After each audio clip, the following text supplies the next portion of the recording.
Ivy. I'm the president of the American Folklore Society. It's my great pleasure to declare the 118th, that's 118th meeting of the American Folklore Society open, and welcome each of you to what will be an intellectually and socially stimulating half week here in Milwaukee.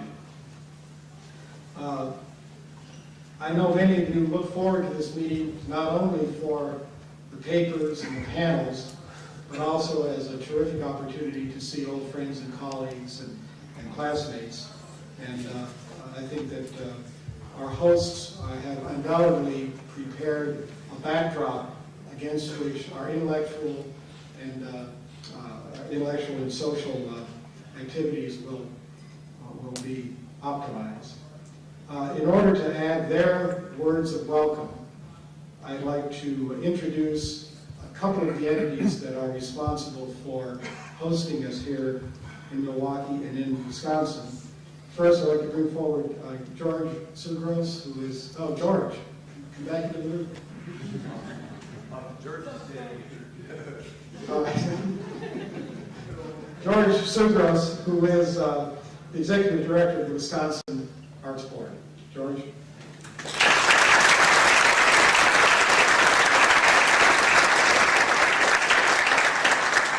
First at the cell phone. Thank you very much.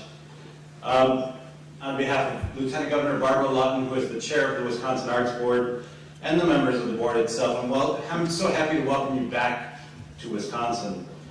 I know that the American Folklore Society was here in 1994, and I just talked to the guy from the Hyatt, and he said every space in the hotel is being used, so they really like you here in Milwaukee. And I know that the annual committee and the annual meeting committee and the AFS staff have put together a great program for you here. For those of you who don't know who the Wisconsin Arts Board is, we're the state agency which nurtures creativity, cultivates expression, promotes the arts, supports the arts and education, stimulates community and economic development, and serves as a resource for people of every culture and heritage. So I want to underscore that last point again for people of every culture and heritage. You know, people who don't think about Wisconsin very often, when they do think of it, they think of it as a very culturally one-dimensional place. We just came back from Japan, and if you ask the folks in our sister state of Chiba, Japan, about Wisconsin, they will tell you this is a place where we have three things: beer, cheese, and Little House on the Prairie. And all of those things are true. But the perception is not really only overseas that these things are one-dimensional. During the Smithsonian Folklife Festival in Washington, D.C., people came up to the Wisconsin participants and said things like, I didn't know that there were African Americans in Wisconsin.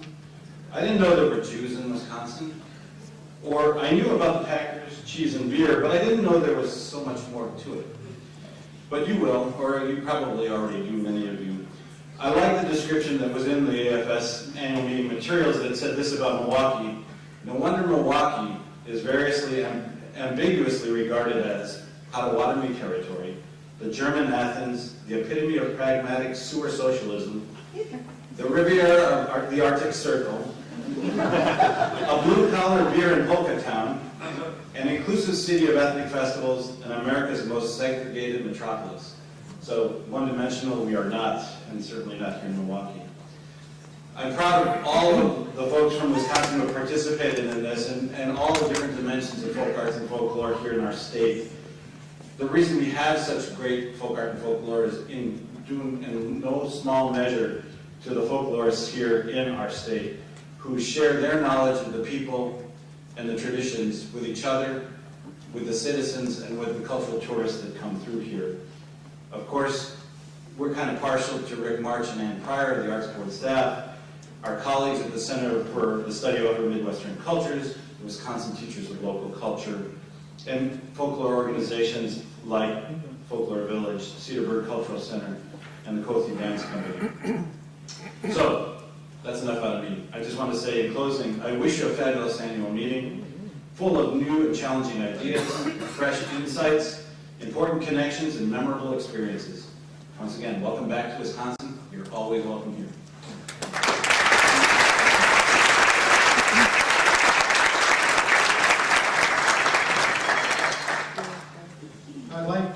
don't see them, but I see Jim. But I'd like to ask Rick March and Jim Leary, who are really active. Richard.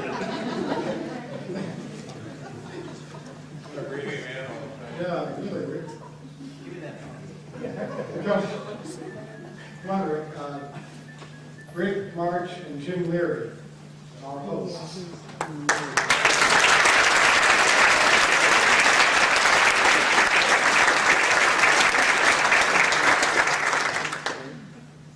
Well, George stole some of my lines here, but it's really thrilling to have the director of the Arts Board with his particular stance and his support.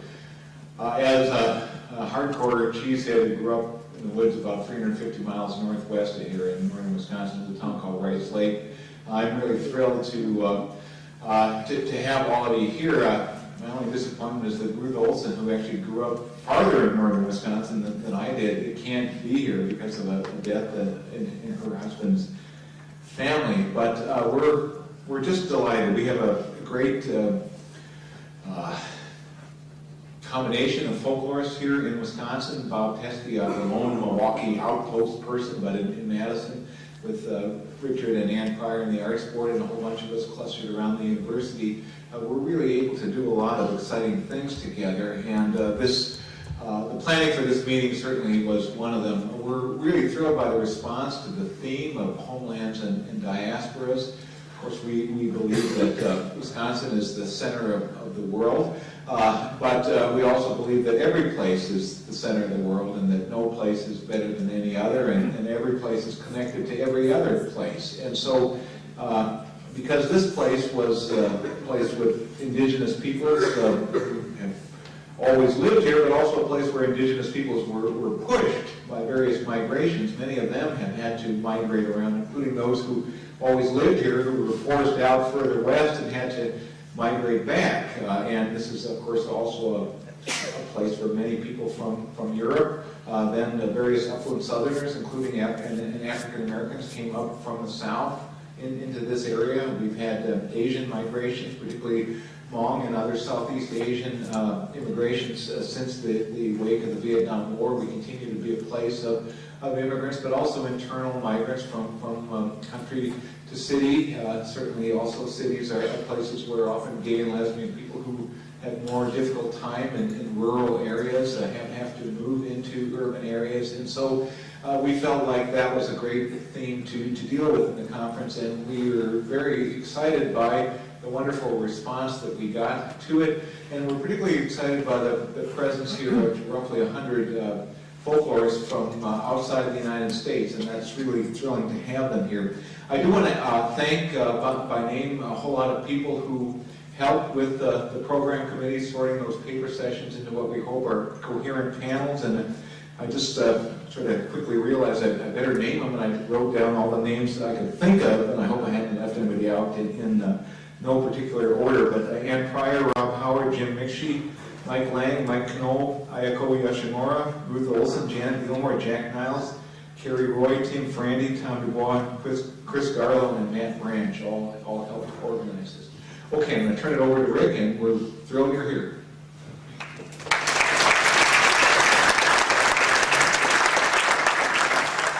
I'm also thrilled you're here, and I just want to say, in terms of doing local arrangements, it's always a wonderful opportunity to try to put the best foot forward of this city that has been my home at some times in my life, and a place that is a rich cultural stew of a lot of interesting elements, and to be able to put it in front of some people who really appreciate it in the same way that I appreciate it. I had a wonderful time hauling around about 30 of you this day from morning until afternoon to some of my old Southside Milwaukee haunts, and it's really gratifying to see people's eyes light up and enthusiasm spring forth in much the same way. I think all of us as folklorists, we're a special breed, and we find fascination in a lot of small elements that pass many people's eyes. And I guess that's our particular gift and our particular obligation to the world is to try to point out how life can be enriched, noticing those things that excite us so much. So there's plenty of that to happen here in Milwaukee. I want to thank Ruth Olson and Ann Pryor, who were done local arrangements with me, and just hope you have a great time. Attend our special events and enjoy the meeting.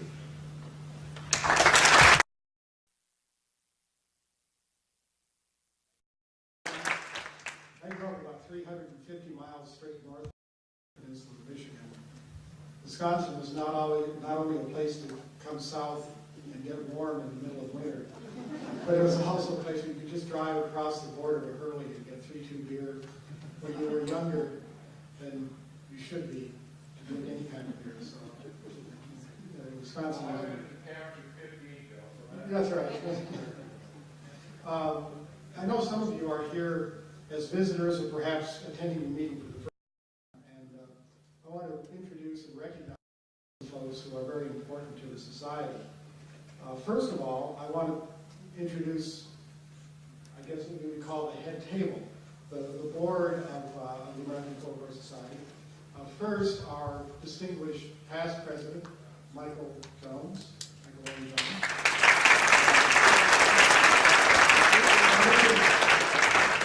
And maybe for the rest, I'll just ask you to hold your applause to the end so we can move through this with alacrity. The executive board, Alan Jabor, raise your hand. Each one raise your hand. Alan Jabor was an independent folklorist. Dory Noyes, Ohio State University.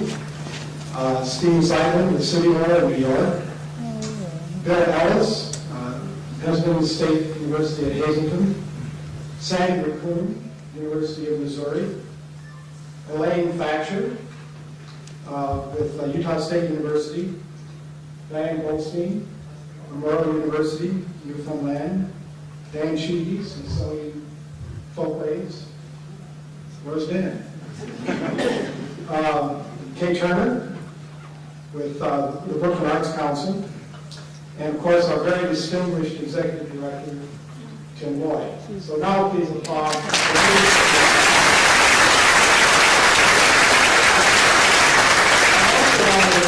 And I hope that they are in the audience tonight. Our JAF editors, Junior Record Folklore editors, Harry Berger, Giovanni Alnegro. Are you here? Could you stand up? All right. And also all of those recipients of annual meeting travel stipends, and this would include some students, majority scholars, community scholars, and international guests. Anyone who is here with a travel stipend, would you stand? So be acknowledged.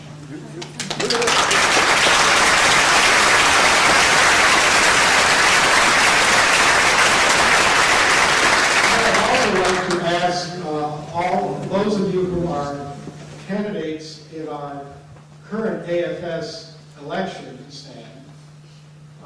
When they stand, spot them and pay attention to who they are, because you can ask them about their platform and what they're going to do should they be elected. There's 1, 2. Pay special attention to the 2 who attended the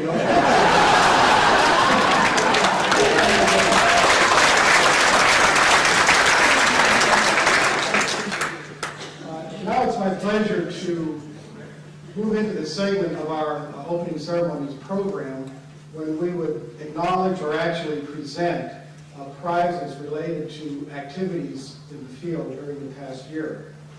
First, the recipient's not present, but I'm going to read a citation to talk about them. Talk about the Chicago Folklore Prize, which Joe Farr Hernandez of Jose State University is the recipient of that prize for Forms of Tradition and Contemporary Studies, published by the University Press of Mississippi.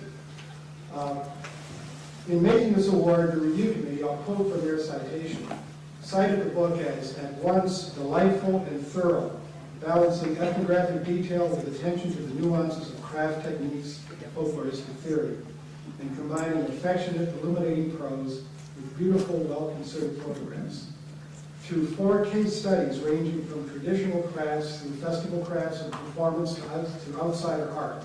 We're provided with a rich picture of how traditional folk life flourishes in modern Europe.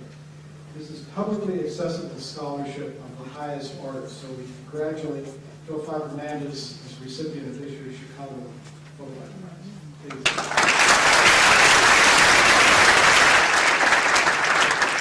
Now, to present the Benjamin A. Bodkin Prize, I'd like to ask Gillian Thatcher. Gwen Meister, I'm sorry. Gwen Meister.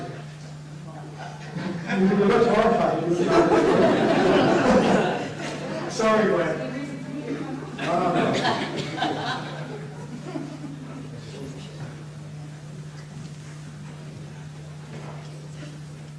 Hello there, I'm Gwen Meister, and I was the current chair. I had a wonderful opportunity to be the chair of the committee for the Bodkin Prize this year.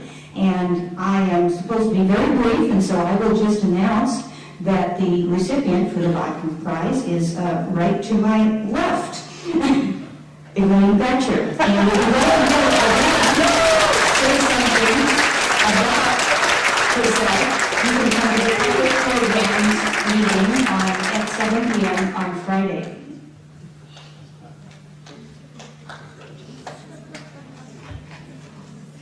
I will say that that this is an award for lifetime achievement in public folklore work, so that's what Elaine's being honored for. So Elaine, come on, speech.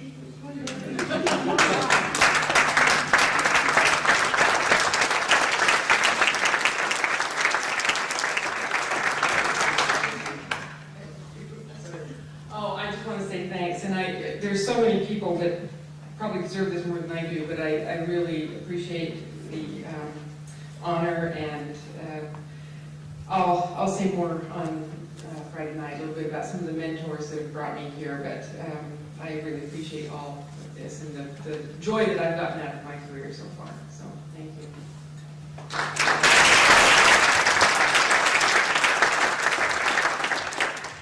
And I'd like to ask Steve Zeitman, a board member, to present the Americo Paredes Prize.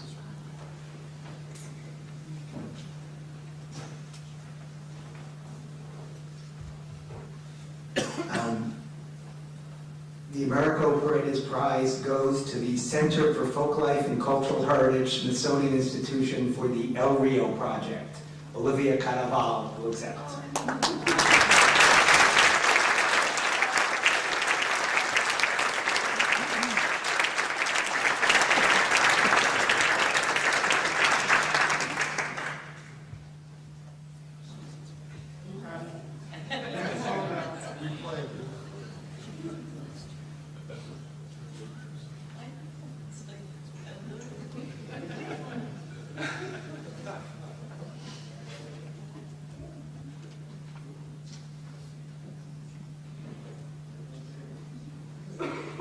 I want to say something very quickly, because this is a prize that I'm receiving for very many people. First of all, my co-conspirators, Cynthia Vidauri, and to some that are here, Elaine Thatcher, Jim Griffith, Norma Cantu, Mario Montano, and of course all the communities that really made it possible. Thank you.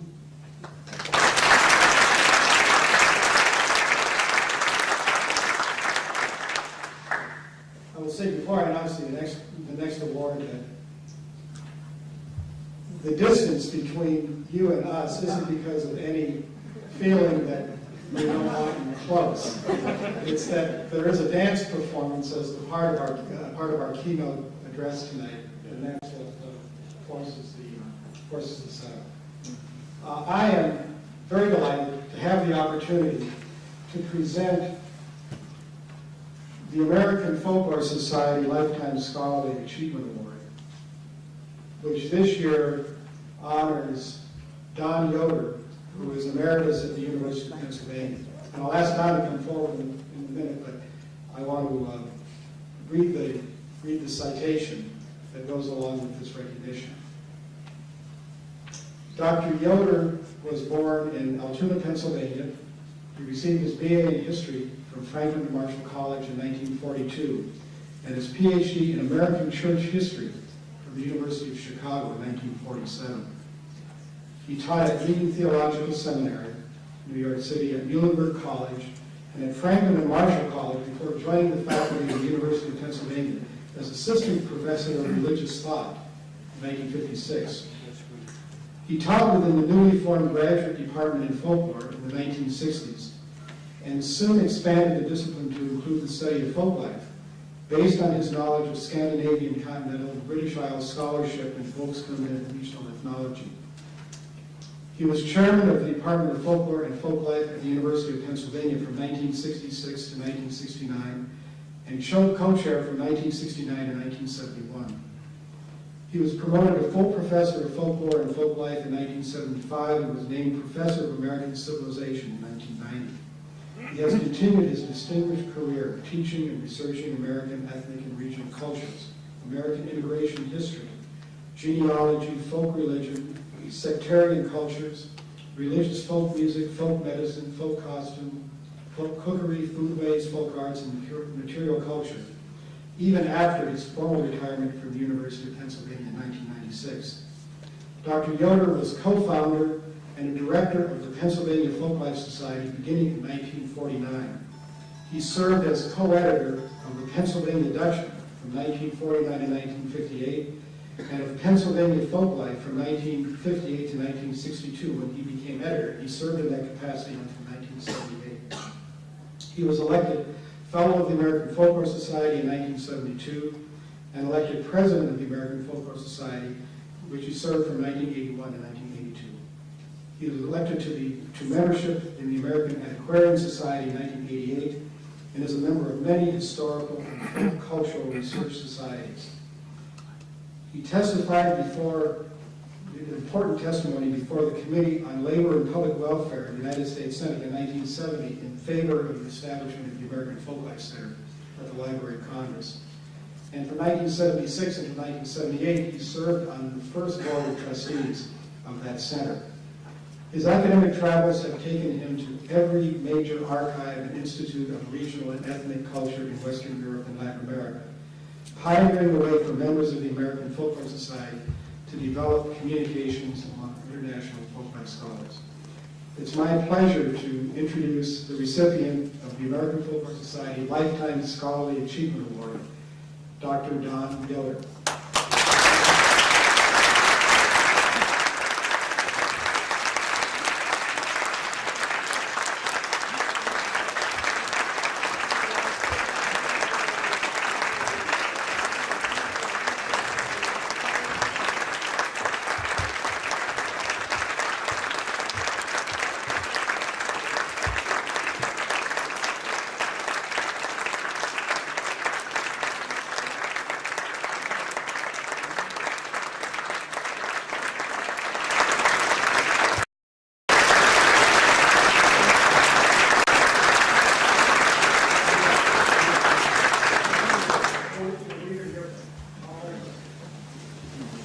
Thank you very much for that beautiful citation. Did I do all that? I am deeply honored and moved by this honor.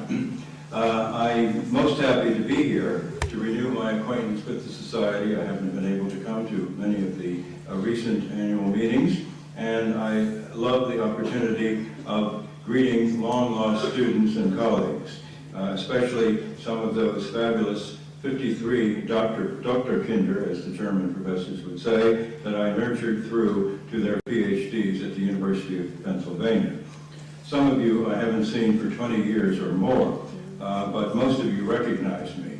Fortunately, even by my voice on the plane behind me, somebody was sitting, Felicia McMahon. I talked to the person sitting beside me, and Felicia reached up and said, "Dr. Yoder, I recognized your voice." So in some ways, I feel like Rip Van Winkle coming back to the but it's nice to be recognized.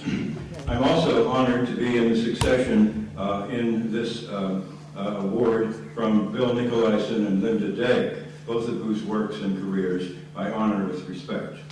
This has been a very busy year for me. If I start with September a year ago, I held an international conference in Philadelphia at the Library Company and a winter tour called Ephemera Across the Atlantic, Popular Print Culture in Two Worlds. And I'll speak more about that in connection with my lecture tomorrow evening. In September also, I spent 4 glorious days in the beautiful city of Madison, Wisconsin, the two-lake city at the university. I met several classes, Janet Gilmore's class and Mark Loudon's class in Pennsylvania Dutch culture, and so forth. And I also went to Dublin for a week in September of that year, last year, and at the invitation of Dr. Patricia Lysock, a good friend of mine, who invited me to give a public lecture at University College Dublin and meet several of her graduate classes. That was a great experience. And she is now editing my paper that I read at the university's institute. It's called Ireland and Pennsylvania, the Folk Cultural Legacy. And I went into many influences from Northern Ireland and Southern Ireland, the Republic, on the culture, the folk culture of Pennsylvania. And one of them, I must mention today, the language of the coal regions of Pennsylvania. When people talk English, even if they're Pennsylvania Dutch, they have a heavy, strong Irish dominated accent. I had Pennsylvania Dutch cousins who worked in the anthracite mines in the early 20th century, and one of them, Paul Morgan, not a Welsh name, but a German name, told me that he used to use words like lad. Oh, he was a nice lad. This is a word that most Americans recognize as archaic or poetic, a la Hausman. We don't use it in that sense. And he would say, my mother told me this many and many a time. This is a Pennsylvanian and Pennsylvania Dutch background speaking English. And he enjoyed telling the story when he was in the army during the Second World War, that one of his buddies who was from Ireland said, Paul, what county in Ireland were you born in? So the coal regions have an Irish accent, and central Pennsylvania, where I come from, in the high Allegheny Mountains, has many Ulster words and expressions. And my favorites are when you speak to more than one you, you say Ewans. In central Pennsylvania, and this is in Ohio and other places too. It comes from Ulster. And I had a cousin, a school teacher cousin, married to a farmer, a first cousin of mine, Andy Myers, who was born on a farm but became a truck driver. And this school teacher cousin wrote to us one time, since we visited her often. She said, when are you ones? She wrote it out as you ones coming up to see us. We ones would like a visit. She dramatized it very beautifully. And I gave a lecture on the central Pennsylvania culture at a local historical society after that, and a woman came up to me after my lecture and said, Dr. Yoder, we certainly did use Ewans and Weans around here, but we also used Ussens. So there was an accusative case here also. Anyway, my essay on the influence of Ireland on the folk culture and popular culture of Pennsylvania will be coming out in the wonderful journal with the unpronounceable Irish name, but the subtitle is the Journal of the Irish Folklore Society, and Patricia Lysock is the new editor of it. In March of 2006, I had a very interesting experience. I was called to a conference in Trent in northern Italy, the European Print Conference, which has been held about 8 times every other year, every 2 years. And I had a great chance of meeting old colleagues whom I had met at their universities and archives, like Dr. Brickner of the University of Würzburg, and Konrad Vanya, the new director of the folk museum in Berlin that's now called the Museum of Cultures. And the last day of the conference in Trento, we drove up into the snow-capped mountains to a villa, an 18th century villa where everyone was dressed in Tyrolean costume, because this was once part of the South Tyrol. And we had a 4-hour banquet at which they served one of my soul foods, which is sauerkraut. Now, I want to just take a few 2 minutes yet and read the statement that I wrote when I was running for president of the American Folklore Society in 1979. Statement. I have always liked the statement of William Ernest Hocking that while the human world would and should continue to grow closer together, it would never cease to need, quote, the grit of the particular. That was his phrase. For the American Folklore Society, I wish a confirmation and expansion of that work, that solid academic work in the fields in which its reputation has been established since its beginnings in the 19th century. One of the directions which it can take and is taking is ethnic studies. I see the very real opportunity for the society both to spearhead and guide the drive of Americans of the present generation to take a new look at themselves, helping us all through academic studies of the grit of the particular to determine where we are, where we have come from, and through the application of folk cultural research to our social problems, the directions which we can take into the future. Folk cultural studies provide some of the best possible tools for self-understanding in this age when traditional regional particularities are confronted by national and world movements of social, aesthetic, and ideological change. For the study of American ethnic groups and cultures, I desire for our society an increasing contact with scholars in Native American, Asian, African, and European studies, and a wider exchange of students. It's marvelous that we have so many visitors from outside the United States today, teachers, archivists, and field workers. On the local front, I wish for our society closer relations with our regional and state folklore societies, regional archives, research centers, and local scholars. And now there's one more thing that I want to do. I think that's still valid, at least some of it. I want all of my former students to stand up.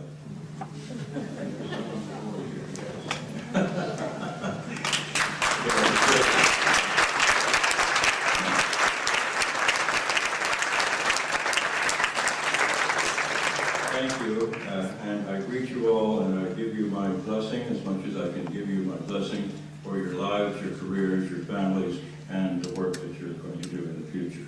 Thank you all for this wonderful occasion.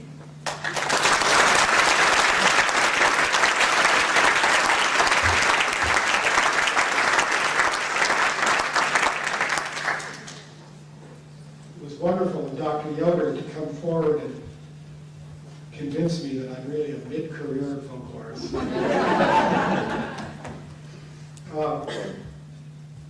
Right now we have, I guess Tim has a few general announcements. And